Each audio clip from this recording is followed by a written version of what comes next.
As soon as you introduce a new team member, and I'm talking hiring a new team member, not like another partner, but hiring another team member, now you will start seeing really things getting really more tense. That employee it's not really doing the job as before, it's not growing as before.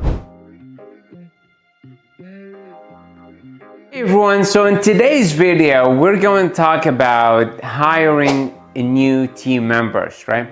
So if you are a business owner, entrepreneur, you perhaps started your business by yourself, or you have a partner with you at a time, and so at the beginning you would start doing all the job yourself, right? Because it's only you, or perhaps you have maybe a partner or family member with you on the business. So you started doing pretty much everything. You're wearing hats of every position in your company. Now, to a certain point, obviously after you develop more, you get more clients, or you're doing more business, there would reach a plateau point where you really can't handle all of those tasks yourself, because obviously you have only certain time at a day, and now where you would be looking to expand and try to scale your company, and that's where you would want to look for hiring new team members. Hey everyone, this is Waleed Yousif, real estate investor here in the Valley. So in today's video, I really wanted to share with you guys my experience from hiring team members in the business. The first thing obviously we look for is the character, right? We wanted to see what their character is, work with our business, right? Let's say if they're friendly, they're willing to learn, they understand, they're teachable. So what that character look like? Do they get the feedback and then work on it, or they just their character is just take it more like offensive? So we will try and see what their character look like. Also how friendly they are with clients, how friendly they are with aggressive sellers, or how they would react when they are really under stress. So all those shows the character of that person, how they basically develop.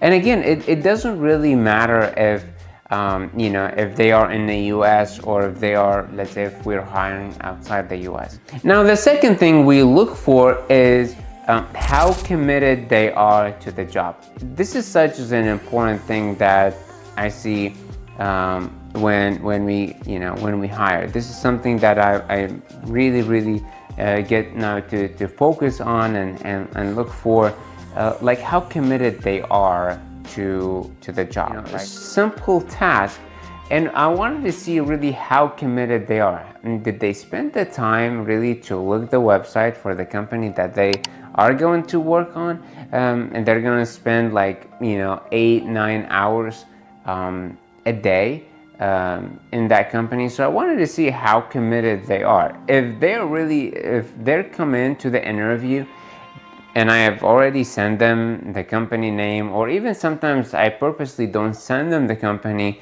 information to see if they will ask about that company information, because wanted to see really how could you not wanted to check the company that you're looking to work with, spend a lot, pretty much full time in that company, or with that team, or with that employer, without really knowing what employer that is. Now, number 3 is that willing to take any role in the company. Now, obviously, we have training for every position. For real estate, let's say we call sellers, we call agents, we call cash buyers, we do transaction coordination, we do dispo. We have a lot of CRM. We do social media. So there are a lot of role in the company. Later on, when we want, let's say, at a different position or different role, then we need them to be willing to take that and be willing to, learn it again. And if they have any question, they can always, reach out to, again, either to the supervisor or to myself too. Number 4, now I'm gonna look for the work history. And again, here too, I'm not looking for the experience that they have. Now, this one is gonna come in after that, but what I'm actually looking to see, what's the consistent on their staying on the job and how related that job is and why they're leaving that job. Let's say if they are, 6 months, a year in a position, and now basically, they quit. I want to know, also why they quit.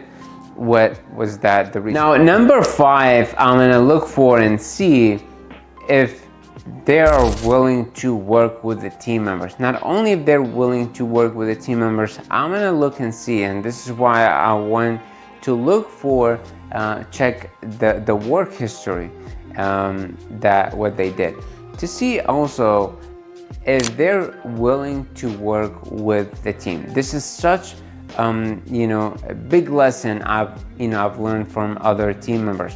As soon as you introduce a new team member, and I'm talking hiring a new team member, not like another partner, but hiring another team member, now you will start seeing really things getting really more tense. That employee, it's not really doing the job as before, it's not growing as before, and that's really because prefer, or they can only work if they're working by themselves, or kind of like directly with the business owner. It doesn't really matter how good they are, it wouldn't be a good fit, because for us as a business, we are looking to work with the team. So that was the reason why, when, let's say, as I started, as I said in the beginning of the video, as a business owner or entrepreneur,